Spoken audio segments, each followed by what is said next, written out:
virtual backgrounds removed, and this is the book I'm holding actually. This book which I worked for last 7-8 months, and this is titled, now it's called Jakarta EE Recipes. So this is for developers who are working on Java EE and who would be moving from Java EE to latest version of Java EE, which is called Jakarta EE-10. And here, it's like a problem solution approach. And in this, I have covered almost all the topics of Java EE, which is how to build servlets. Then on servlets, there are various kinds of servlets. You can have simple HTTP servlets. You can have filters. You can have interceptors, listeners to server events, as well as various other file upload functionality could be built in servlets, and also asynchronous reading and writing using servlets, and then server-side push. So it also covers all the latest features which have been included in HTTP2, which is server-side push, and then various other topics also, which is Jakarta server pages, JSPs, and JSFs, and then about the security, Jakarta security, communicating with databases, etc. So yeah, I'll talk more. Maybe I'll create a series session. Maybe if I have to cover this entire book, I have to, I think, present at least 100 sessions, because this is almost like 800 page book, and with 200 recipes, and Java EE or Jakarta EE is very big topic. So it covers everything you need to build enterprise applications, and there are in all 200 recipes in this book. So if I have to take one recipe or few recipes every day, then it will be like almost like 100 sessions. So I'm thinking of starting a series, maybe keep presenting. I have to increase the frequencies of these sessions. Maybe I'll do every alternate day a session, and in evening time, and then we'll cover various other topics as well, which are related to development of modern web services or modern cloud computing applications.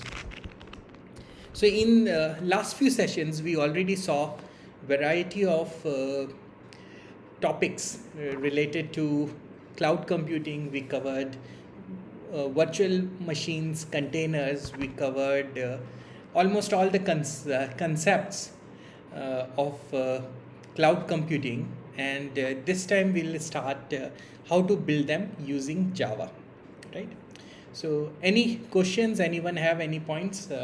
Because I'll start showing up first how to install a Java EE server and what all various Java EE servers are available, and you guys, some of you guys would already be using some. So let's see which will be the best option for each of you. Today, when we will be doing coding, live coding, I prefer using GlassFish server. So I'm just sharing my screen so that now I don't have too many PPTs now. I'll not be presenting PPTs, but I will be presenting live code. So I'll just share my screen. Yes. So you would be seeing this, the home page of GlassFish server. So for developing any application on Java EE, so if we have to develop a REST application, what we have to do is we have to first install a container or web application server. So people, you are familiar with this GlassFish application server? Can anyone tell what is it?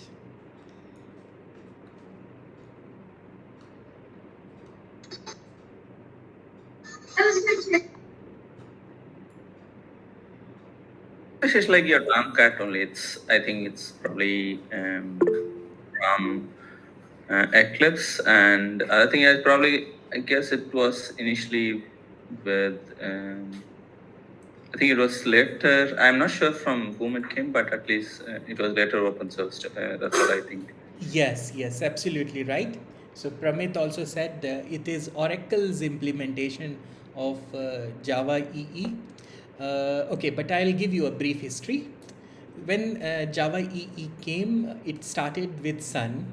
So Sun created as a reference implementation, and then later Sun Microsystems got acquired by Oracle.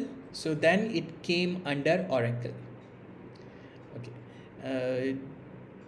Just a minute, let me switch my window for screen share so that you see the content better. Okay, so this is reference implementation of Java EE. I prefer this because this will be the first application server to implement any of the new features. So here you see there are versions available. So the latest version is available, which is GlassFish 6.2.5, right?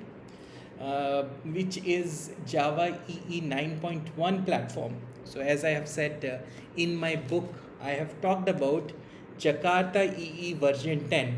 So if I use this Jakarta EE 9.1 version, I will not be able to run all the recipes because if some new APIs which has come is being utilized, then this will not be usable. But again, no, 80% of the APIs will be same in the new release as well.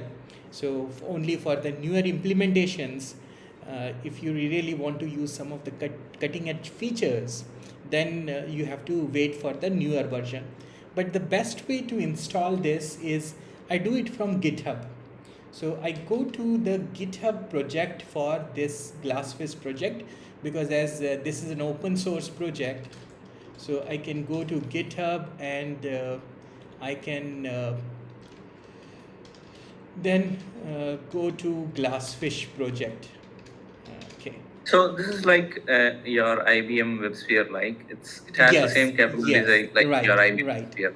Right. It's like IBM WebSphere. Okay, so very good question. I will also share you what are various other options where you can run Java EE applications, right? So I have opened this page. This is a website for Jakarta EE. It's called jakarta.ee. This is the domain. Very easy to remember. Now, if you go to in this project, you see here various specifications are there, and then you have compatible products. So if you look into this Jakarta EE-compatible products, you'll get a list of application servers which will support this. Now this is Eclipse GlassFish, which we will be using. This is the reference implementation. Now even reference implementation term has changed. It's now called compatible implementations, right? So yes, GlassFish is a compatible implementation for Jakarta EE. Others are Oracle WebLogic Server. This is Open Liberty. Then there is Payara Server, and there's a WildFly. This is JBoss, and yeah, these are various popular reference implementation. Now this is Tommy. Apache Tommy is in Tomcat. You can only run servlets and JSPs. It's a web container. It's not an enterprise application server. That means you cannot run EJBs or advanced features of Java EE. You can only run web related features of Java EE in Apache Tomcat. But So yes, sure. One question. So one thing is, Yeah, I've written enterprise applications way before 6, 7 years back, but now it is more of microservice. Yes, And we use more of, even if you use Hibernate, right? We use Spring transaction based to do all yes, these. Now it yes, is more of application controlled transaction. Whereas when I used IBM WebSphere, right, all the transaction, the XA transaction are handled by our web servers like IBM WebSpheres. I had that correct. capability of doing all that. So now we have moved away from that, right? So when do we now decide, do we need a Yes, Java yes, EE application or a microservice which would be more of a self-contained application contained transaction based because web servers are yes. mainly for transaction based handlings, right? Yeah, yeah, correct.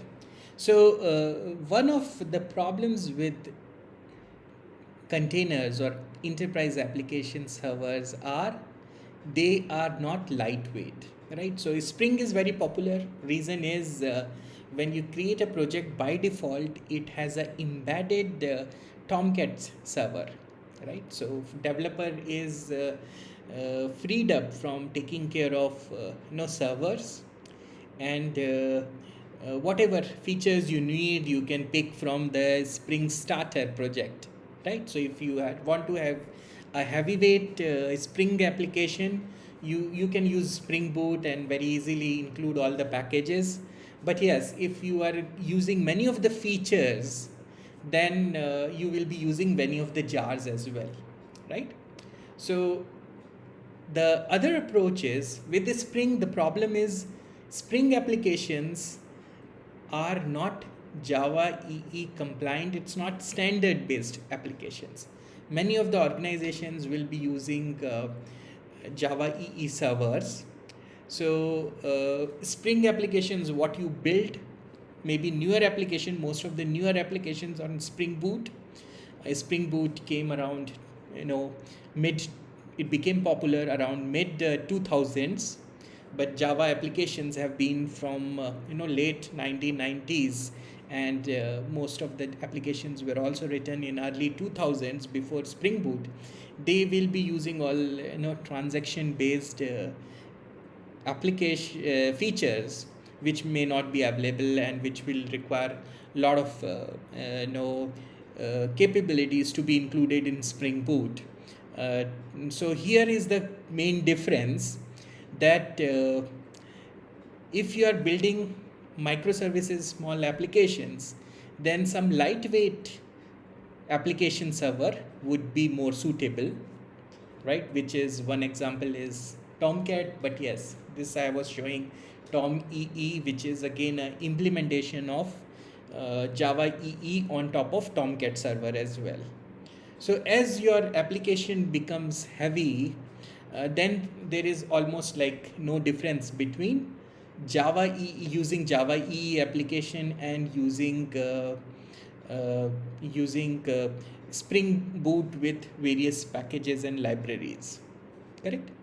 So there is one advantage you get in using Java EE is you have very small size of application, because your application container takes care of most of the boilerplate code.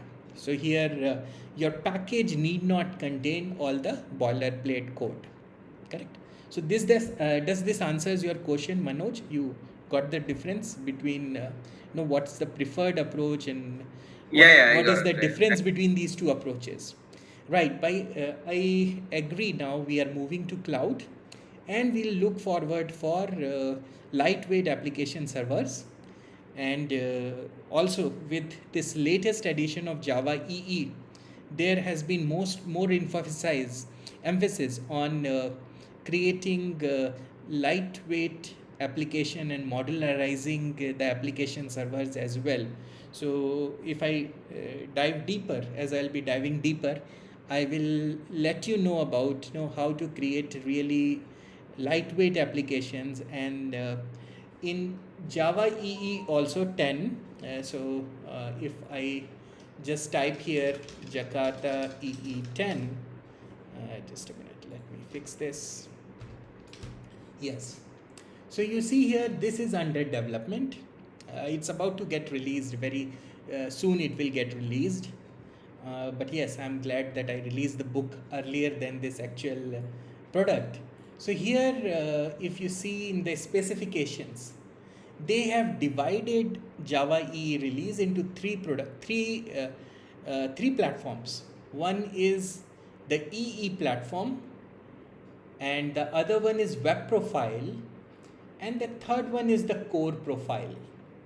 So now they have started breaking it up, because not everyone is using all the specifications. For example, EJBs now not they are not heavily used, but yes, here you will see various features which will be there in this specification. So it is no annotations. So many things are utilized over JDK from Java core as well. Then there are some features which is like authentication, I talked about, authorization, batch processing, bean validation. This is for validating a bean, for implementing validation in the backend. You have concurrency, configurations, connectors, and then context CDI. This is called CDI. It's the most important specification. And then there are various others. So most of them I've covered in my book. And today we'll focus mostly on the servlet specification.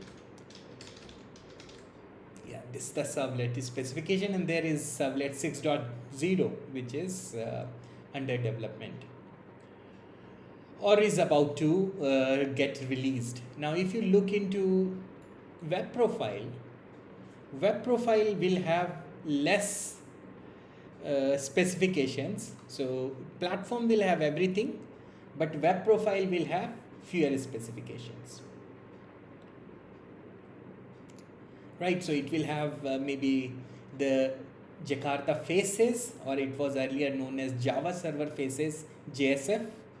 It will have what all are there is a MVC. This is also known as Eclipse Creazo project. This for building model view controller applications. You can embed JSP or JSF as a UI here, but it also takes care of model and controller, implementing the model and controller. Then we'll be talking more about this RESTful web services as well. And then this is servlet security pages. So if I see if some server is compliant with web profile, then you will have only web related components or specifications. And then there is a core profile also. Core profile is for smaller runtimes, which could be microservices.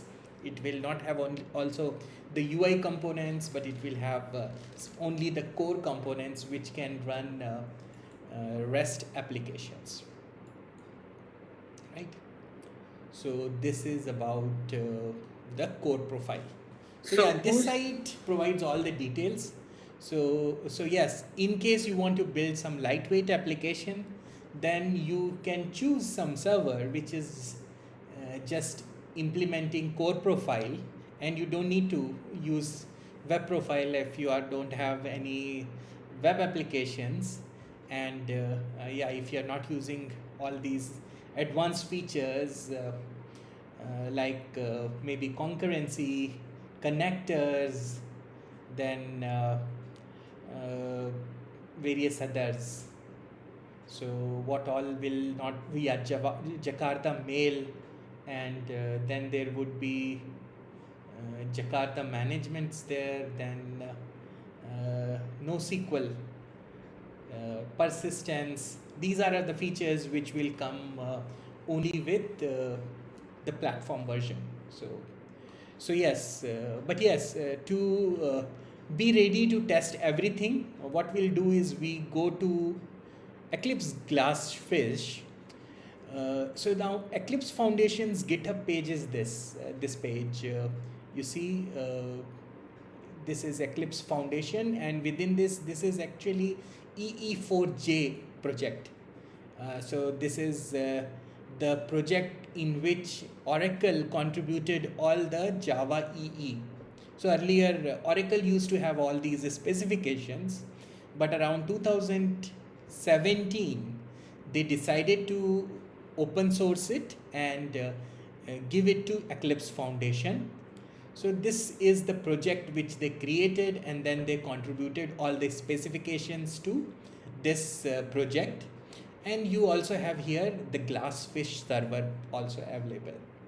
So here if I go inside the GlassFish, you will see here the releases, and then I use the release 7.0.0, and this is Jakarta EE-10 compliant server. So yes, we can use this. This is stable enough because it's a Milestone 7 release, and I've been using this release since Milestone 1, and yes, so it has it is stable, right? So now I'll show you how to install and get it running in your machine, local machine. I don't have a very powerful laptop. You really don't need a very powerful laptop. I have 8 GB RAM, and that is good enough to run. So what I need to do is just I need to download the zip file which is available here. This zip file is of 113 MB and it's getting downloaded. And once it gets downloaded, I'll open it. So yes, okay. You see here this is there. I'll just rename it, and let me call this GlassFish 7 Milestone 7.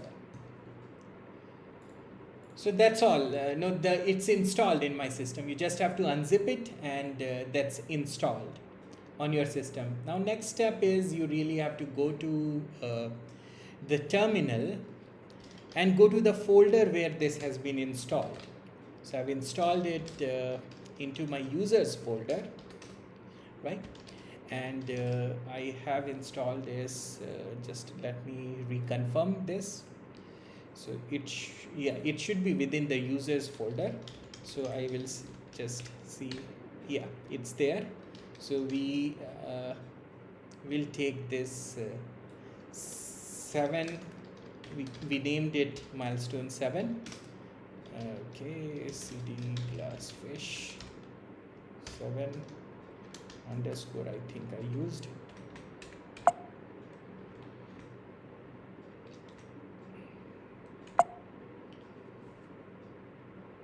Let me use my Finder to reconfirm my location.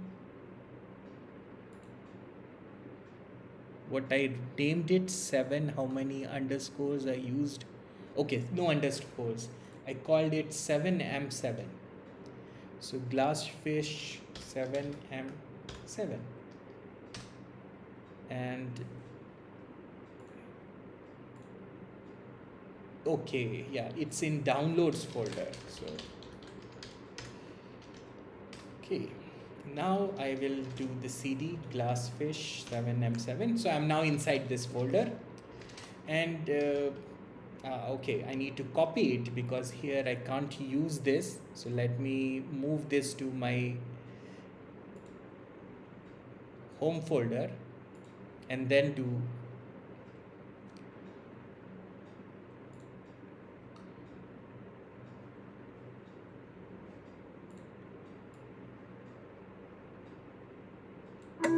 yes. So okay, so then I go back to the home folder, then I go back to documents, and then I have GlassFish 7M7. Okay, you can anytime move around this folder to any place in the server. Everything is contained within this folder itself, so it's a kind of a very good good installer package. And if I go inside, I will find various folders. So this has a bin folder where you have the executables, and then Java DB is a database. This database is Apache Derby database. So you get a database also installed with this. This is a very lightweight database, not useful for production use, but still it's a good database. Anyone knows about Apache Derby database?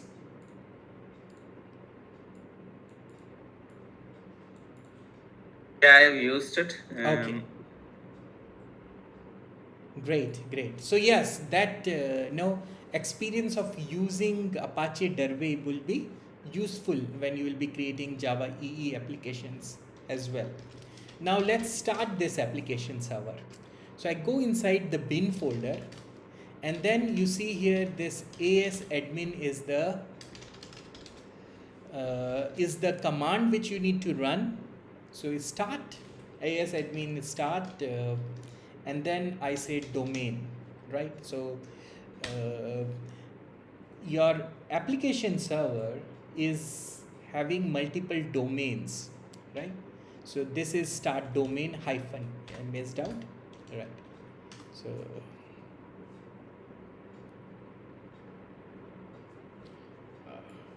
this is because of some other applications, but yeah, you see your domain is getting started. So in GlassFish or in many of the application servers, there's a concept of clusters.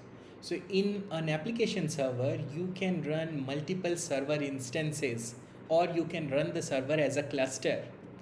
And domain is a set of server which have similar configuration. So for example, assume I have an application where it's a microservices architecture based application. Then what I will have is maybe I'll have multiple microservices. Few microservices I may be using database, which could be relational database. In few microservices I may have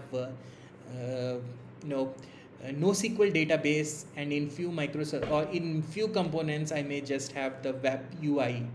So I can run these servers with different configurations, and this set of servers with the same configurations known as domain. So I have started the default domain which comes with this GlassFish, which is domain 1, and it has started. So it has started executing successfully. And now just to double check this whether the server is running or not, we can go to localhost, and the port is 4840. It's 8080 for the welcome page. So here you see this GlassFish server, your server is now running, and this is your welcome page. It also comes with an admin console. So this is at 4848 port. So here you can do administrative activities. But yes, we can deploy. So here there are 3 interfaces with which you can deploy your application. One is you can manually deploy by the terminal window, or by going to your Explorer and putting the files in the domain folder at appropriate location depending on what asset you are using. Other way is you can run the asadmin command and deploy, and you can do everything which you can do with admin console. So admin console, it was having some problem with respect to starting up, because this is a milestone release. It's not a very stable release, is not yet out. So maybe this may not work, but yes, you can do all the operations with the server either with an ID or with terminal window with asadmin commands, or you can do it manually also by browsing the directory structure. But yes, most of the reliable interfaces are either the command line and this web interface, because if you are manually uploading the files in the folder, you may mess the installation of this server, right? So yes, this is all about. So we got the server up and running. So let's then start writing the code to create and run one web-based application, so that we can verify. Now server is up, but can it really run the code which we want to execute? We can verify. So I am using IntelliJ. IntelliJ IDEA Ultimate Edition. So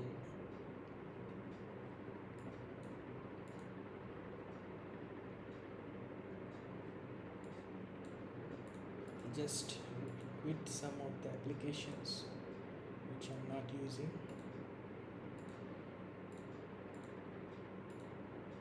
Yes. Yeah, so you see here the IntelliJ.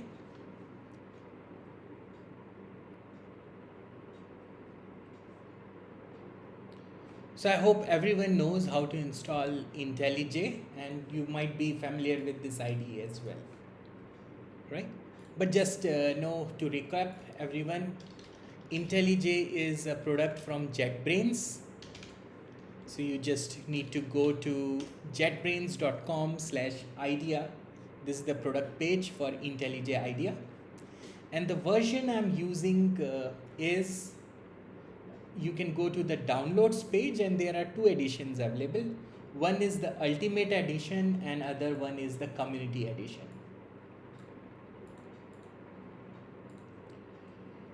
So you need to install Ultimate Edition because this is what is supporting the enterprise Java capabilities. With Community ADA, you can only do core Java development. So you would be aware, even Spring development you cannot do. This is the comparison between the two releases. So you can do Spring related development, Java EE development, and other frameworks also, like Micronaut, Quarkus, Helidon. These are all part of microprofile standard. So there are many other frameworks which you can utilize with Ultimate Edition, and you get free trial for 30 days, so which is good enough to learn and evaluate, practice. But yes, if you really want to do commercial product development, then you would need to purchase the license for IntelliJ IDEA, and that license is, I think, also available in monthly subscriptions as well. So if I go to the pricing for IntelliJ IDEA, so I see there is a new pricing, okay, for year $170. So it's all yearly subscription. So yeah, it's a yearly subscription. I don't see, okay, yeah, there is monthly billing as well. So $15 per month. This is also a good option to just use it and use it for commercial development. Coming back here, so let me see if my IntelliJ IDEA is running and installed. Okay, some problem here with IntelliJ. Okay, so let me then show you how to develop any application even without using any IDE. We can even do enterprise Java development just by creating simple, by using simple editor as well. So let me create. So first thing, when we create any project in Java EE is we create a class file. So a servlet stands for for a service, and then just I will show you to just verify working of the servlet, working of the application server. a servlet. We'll create a servlet. So so let me use some other editor. I'll use an editor called Atom. This is a simple editor.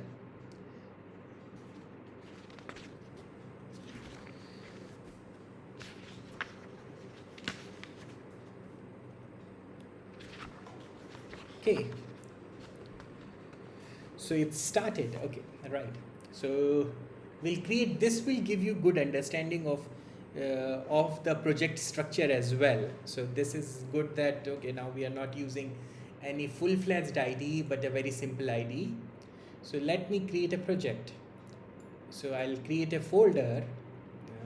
I'll create this in documents, and I'll name this folder as simple servlet.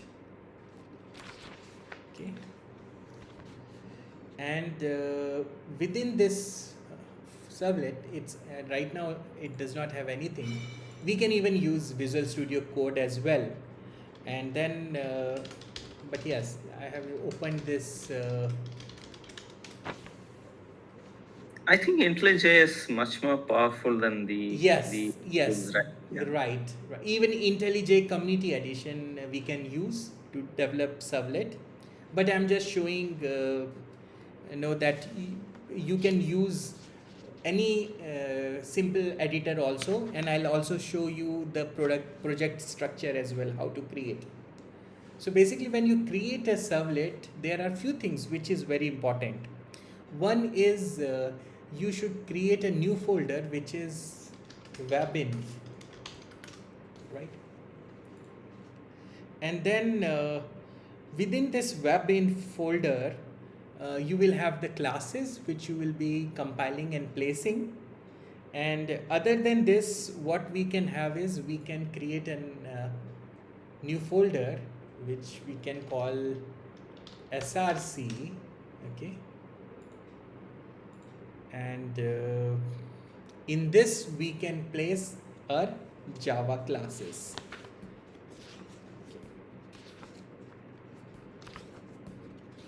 So basically you have a source folder, and within this, people may have some test classes as well. If you want to create test classes, then you create two subfolders. One is main and other is the test, and you put the production code, your logic here in the main, and you create your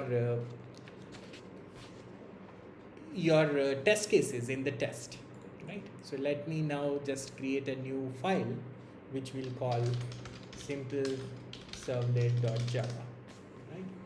So I got this. I'll just close this, and let me create the code for a servlet.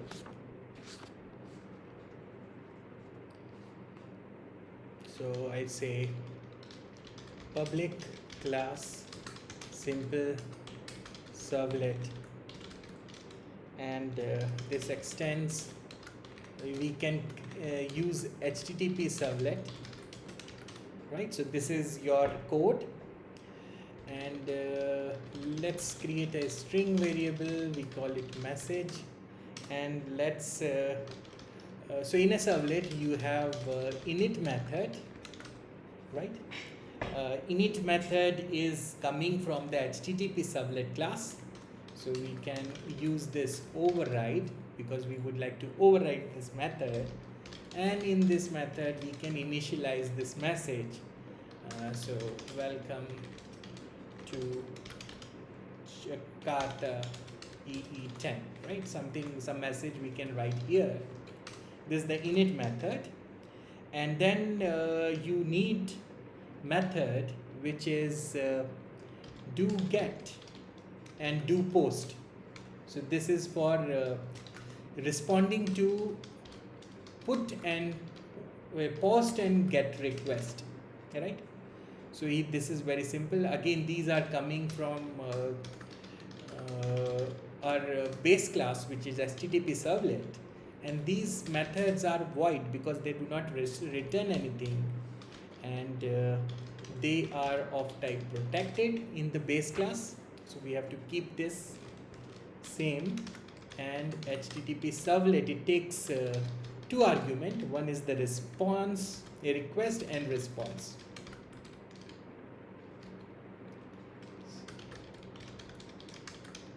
Response, right? And response. Same is the case with the other method, do post also. It also have exactly the same syntax. Okay, sorry, protected. Yes. So this is, sure. yeah, so this is more like, I remember writing it way back, but I think even the underlying Spring framework uses the same concept, right? Yes, right, correct. Because servlet is the servlet is the very fundamental technology. It's core of all the technologies. So whether you are writing a RESTful service or you are writing Spring applications or any Java EE application, there is in underlying a servlet. Now just there will few more lines which we need to write to get this servlet do something, because if we want to print out a message, we need to respond to the GET request, right? So to print out, what we can do is, I'm just writing the print writer class, right? So then response dot get writer, this is the method. And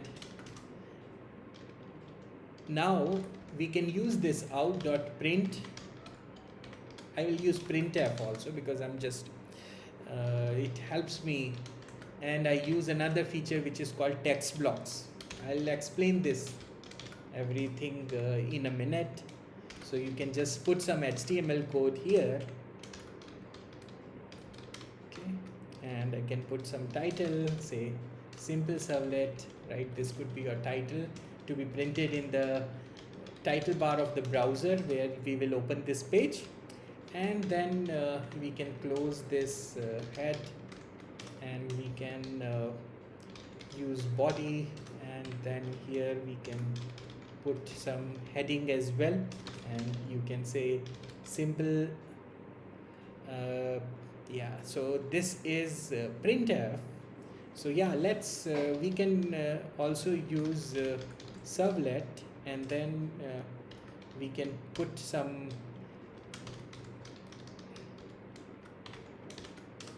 placeholders, and this is close at end of our body, and maybe one more paragraph we can end here. So P, and we will use the message here, so S, right? So I will say here P, right? And then we need to close our HTML tag, which is the parent tag, and these are HTML code. So I close this text block, and when I close this text block, I need to provide what to put in these two placeholders, because I have two placeholders here. One we can put request dot get context path, and other we can put the message, which is we initialized here in the init method. So this is what we can this will complete the implementation of our servlet. So here a few things you should note is first thing is okay, I have used try, yeah, here, and in this I have a so print writer implements auto closable interface, so I need not have to take care of closing it within the finally block, because I am using here try with resources feature of Java, which is available in the latest versions. If you are working in some older releases of Java, then you will not be able to see this. One of the latest feature we leverage here, Other latest feature we leverage is we are using printf statement, and then we are using text blocks, because we don't have to do print line 10 times. Instead, we are using here the text blocks. So these are some of the latest advancements available in the latest Java releases, and we'll compile this program with Java 17, and this way, we'll be able to generate a class file from this. And yes, no, we are using try, so we are not catching anything at this time. So what we can do for simplicity, we can put the throws clause, and we should handle servlet exception if something goes bad in the runtime, and if something goes wrong with our writing of with the print writer, then we handle IO exception. So this is I'm doing a very basic exception handling, but just by using throws, correct?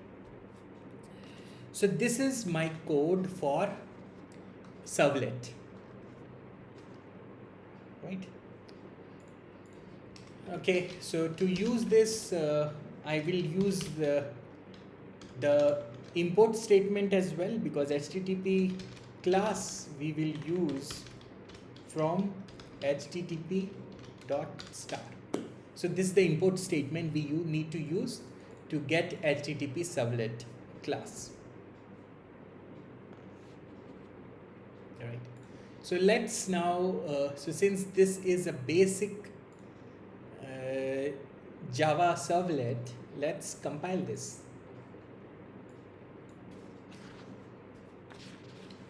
Right. Now, I am inside here, but before that, I'll show you something more which is required to run this application. Is let me go to my documents and go to the GlassFish folder.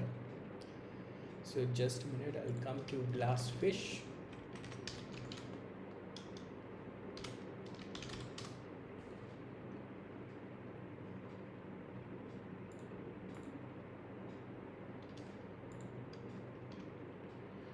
Into my documents, and then I will just list this, and this one. So here is the GlassFish directory. I showed you that there is bin where we went and we ran asadmin command. In addition to this, you have a GlassFish folder, and within this GlassFish folder you have modules, and in this module you'll find all the jars which you need to compile your code. So here, since it's a servlet application, what we are interested is in the Jakarta servlet jar, which we need to provide as a class path to compile this servlet application.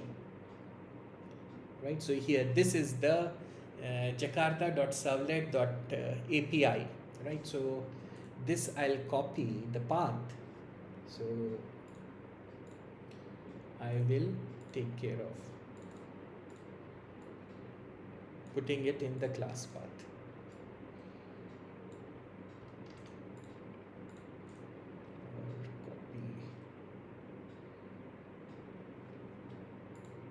Okay, so let's compile this. So first I have to go to this folder. So cd dot, I need to come out, and I need to go to documents.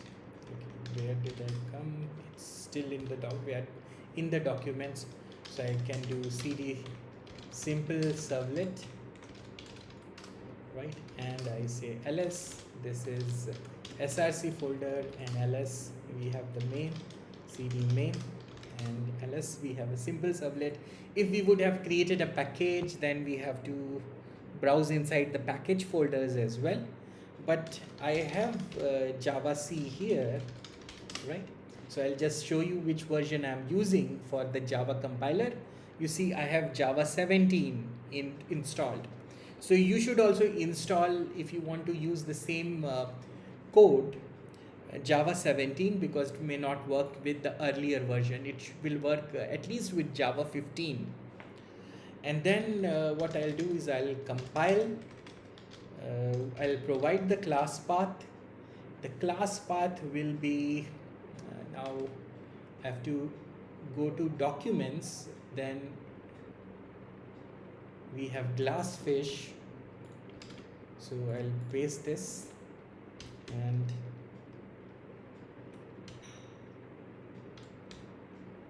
right, so we should use absolute path here, document, because otherwise we are already inside some folders. So that's why I'm using absolute path, users, home, documents, GlassFish, and then the GlassFish, and then modules. As I showed you, that modules is place where you find all the jars, and then finally, okay, sorry, I overwritten that. I'll type it, Jakarta .servlet -api .jar, and then simple servlet.java. This is the name of the file.